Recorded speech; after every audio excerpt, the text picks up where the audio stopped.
Do we got him? All right, let's bring in Daryl Ruiter. He's brought to you by Shab and Jewelers, Cleveland's premier jewelry store. Hello, Daryl. Good morning, guys. Wonderful to talk to you. All right, what'd you think of Shedeur? I thought it was pretty good. All right, end of interview. What's that? Nothing. Go ahead. Continue.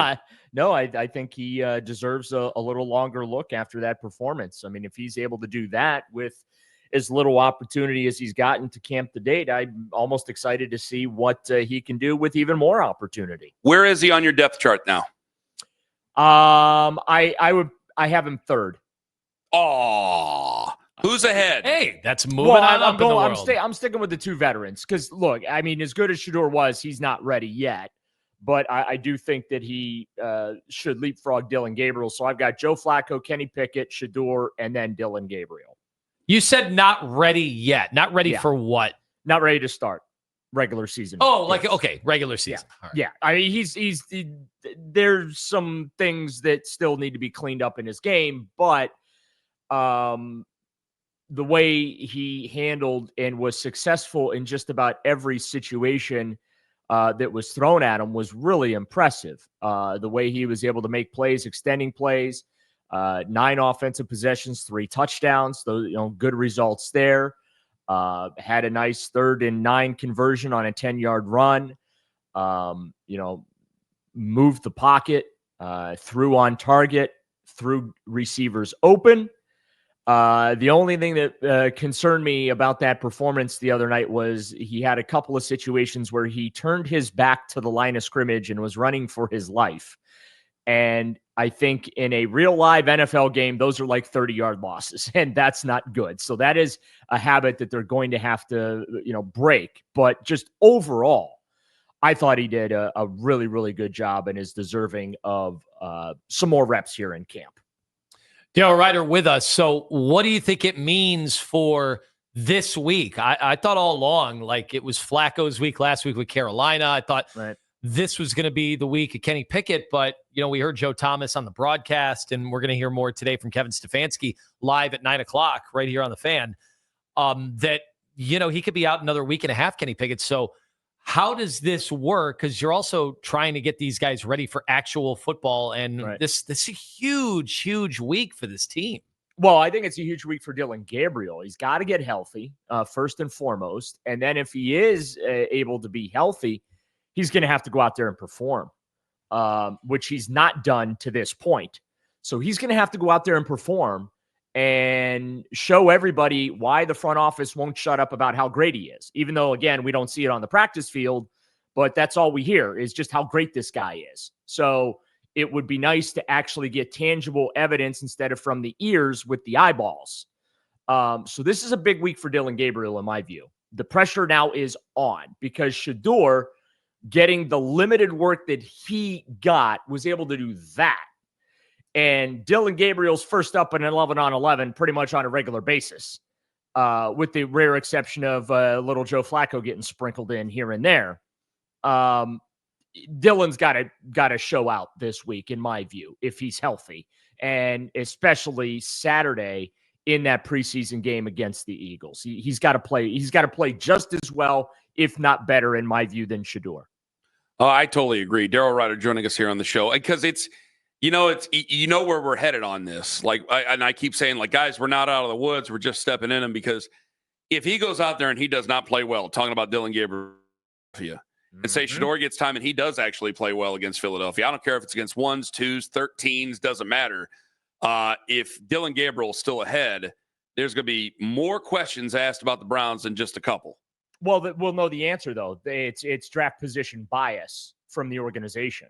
And we've seen that. I mean, that is in Andrew Berry's history here. He does not like cutting and demoting his own draft picks.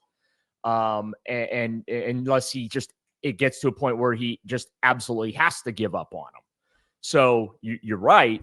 If you have Shedeur continuing to outperform Dillon Gabriel, and you continue to cram Dillon Gabriel down our throats, that's just not the right way to go about things. And then that just tells me that your evaluation process is biased. Well, I would look at it too, and I would say, hey, if you want to leave Dillon Gabriel on the roster, not because Shadore's playing well enough in this game where I'm going, all right, one of the other two guys are trade commodity. If you can get anything, I don't know how much you're getting. Like, again, anybody who gets a quarterback injured, are they just running to their phones? They have to have Kenny Pickett or Dillon Gabriel.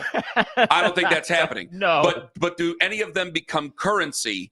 And I don't know if you would just give up on a Dillon Gabriel now. And I'm like, okay, well, he could be the third team quarterback. Because if Shedeur continues to show anything like he did on Friday, I'm like, hey, he's next man up after Joe Flacco to me. I don't want to waste any time. I want to go with the guy who has the higher ceiling there. I haven't seen what Dillon Gabriel can provide, but I just keep hearing from you guys how bad he's been, not just you. Every single writer who's out there saying, like, boy, he looks lost. They keep saying he's really, really good. So I can see a fight getting ready to happen sometime next week if he goes out there and he plays poorly. Well, here's the other challenge for the Browns right now when you're talking about having extra in that quarterback room, Ken. They need the extra. Like it on average, the Cleveland Browns need 3 quarterbacks to get through a season. That's on average, okay? In the last 2 years, they needed 4 and 5 quarterbacks just to get through the schedule. So I'm not in, and because of the value or my perceived lack of value, and this isn't a shot at Kenny Pickett or Joe Flacco, just I don't think there's a lot of value, trade value with them right now as we speak. That's subject to change with whatever may happen around the league in the coming weeks. But like right now, there's no value there. I don't think anyone is blowing Andrew Berry's phone up saying we got to have Kenny Pickett or Joe Flacco right now.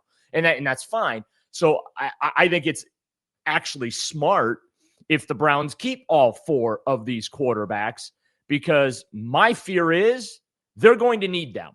I don't think Joe Flacco plays all 17 games this year.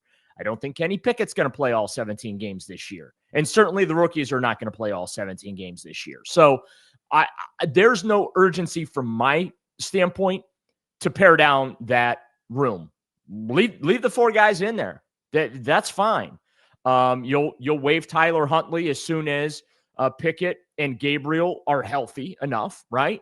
You'll go ahead and because that's the reason they brought him in, was to get them through whatever preseason and camp time they needed while both of those guys dealt with their hamstring injuries. But as soon as those 2 get healthy, you go into the regular season with all 4. You either sacrifice a linebacker, someone in the secondary. I think the smart move would be, instead of 6 receivers, you keep 5 to make the accommodation for the extra quarterback, the 4th quarterback, because first of all, the receiver room is not that good. It's not that deep. You're not going to stack it at the waiver wire. Okay. There's nobody that's going to get waived around the NFL that's going to come in here and be wide receiver number 1 and lead this team to the Super Bowl. That just isn't going to happen. Okay. So I think receiver is the perfect spot because you're going back to 12 personnel this year and the 2 tight end sets. I think receiver is the perfect room because of the lack of depth there to go ahead and sacrifice that 1 roster spot. Was there anybody that disappointed you in that game Friday night? No, I thought Mason Graham was really good. I thought Carson Schlesinger was really good. If you're looking for a disappointment, Anthony, for me, it was that Luke Floria suffered a hamstring injury. Yeah. He has had a tremendous camp. He played really well Friday night. That extended catch there up the near sideline on the throw from Shador was a thing of beauty. So that's my disappointment, that he got hurt. And while I believe him and Lavardin, they are long shots to make this team. I think they're both practice squad candidates and potential to be game day elevations at some point throughout the season. I think that, it is a little disappointing that he got banged up because things were going so well for him during this camp and preseason. Were you surprised that Sampson only carried it twice? Yeah, that was a little bit of a surprise, but I never really viewed him as a the bell cow back with the current situation with Judkins legal and league troubles right now hovering over him. Running back 1 is going to be Jerome Ford. There's no question about that. The key is they got to keep Jerome healthy. I'm interested in where Pierre Strong is going to fit in to this equation. I'm also curious that when we get to the cutdowns, does Andrew Berry look outside the organization for that third running back. Right now I'm asking, is the third running back even on this roster right now? I don't know. And there's certainly a couple of weeks here to sort that all out. But of the things that need sorted out outside the quarterback position, Anthony, I think third running back is definitely one of them. Daryl Ruiter joining us. Do you know anything about Zach Zinter? No. And his status? Are we going to find? That's going to, I'm sure, come up this morning with Coach. All right, because like somebody asked me, I was like, I have no idea. I didn't know he was either banged up or whatever it was. So I was. We will ask. We can't control the answer we get, but we will ask. Clearly, you know that. What now in the Philadelphia? Because we'll get the next chance to talk to you on Friday. What do you think that they're looking for in the Philadelphia joint practices? It's for the starters, Ken. That's where the starters are all going to get their work. So I anticipate a lot of Joe Flacco in Philadelphia in the first team offense. That's how Kevin likes to do these joint practices, especially the multiple day joint practices. And then the preseason game will be for the folks that are vying for roster spots and the rookie class. Daryl, we started the show with John Middlecoff on a podcast with Colin Cowherd saying, here comes the circus. And what he meant by that was now the fans are all going to be behind Shador, the national talking heads, and then the grifters. Everybody is going to be talking Shador this week. How do you think the Browns will handle that? Because Stefanski's going to get a bunch of questions today about Shador, and in reality, I mean, he started that game as fourth on the depth chart. Right. That's fine. I thought you guys started the show with Super Bowl Super Browns. We did. Yes. Okay. I just wanted to be factually accurate here. Well, technically, does the show start right after the music stops? Because Owen had the clip of the circus in the open.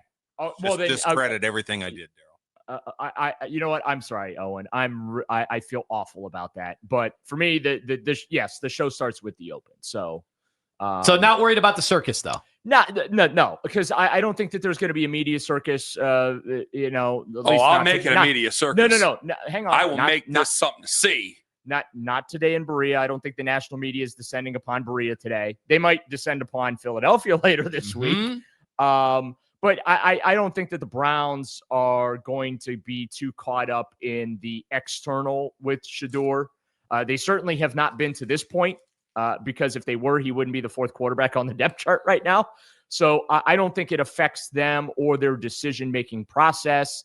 It will help them sell jerseys, and I'm sure that there are folks over at 76 Louis Groza Boulevard very happy to see number 12 jerseys fly off the shelves. Dale, I'm just thrilled, and I'm so thankful that the Browns set him free because he was a hostage going into the weekend, according to Hugh Douglas. That's what you think, Lima. We'll find out today if he's really, truly been set free. I don't know what kind of negotiation was going on behind the scenes. We'll see if he starts blanking in Morse code the next interview he does. Then we'll get it figured out. Lord. Well, I'm sure the next time we see him on the sideline, he'll at least be wearing a Browns hat. My dad, by the way, is cussing me out right now over the Browns. Is he? What did you do? You didn't do anything. You're not making any decisions. He's losing his mind. My dad is losing his mind. I told my dad would hate the show if it weren't for me. My dad hates all radio show hosts, and my phone just keeps lighting up, and it's just my dad. All right, you want me to read my dad's text when we come back? All right, Daryl, thank you very much for the time. You bet, guys. Have a great week. All right, Daryl Ruiter, brought to you by Scheiben Jewelers, Cleveland's premier jewelry store.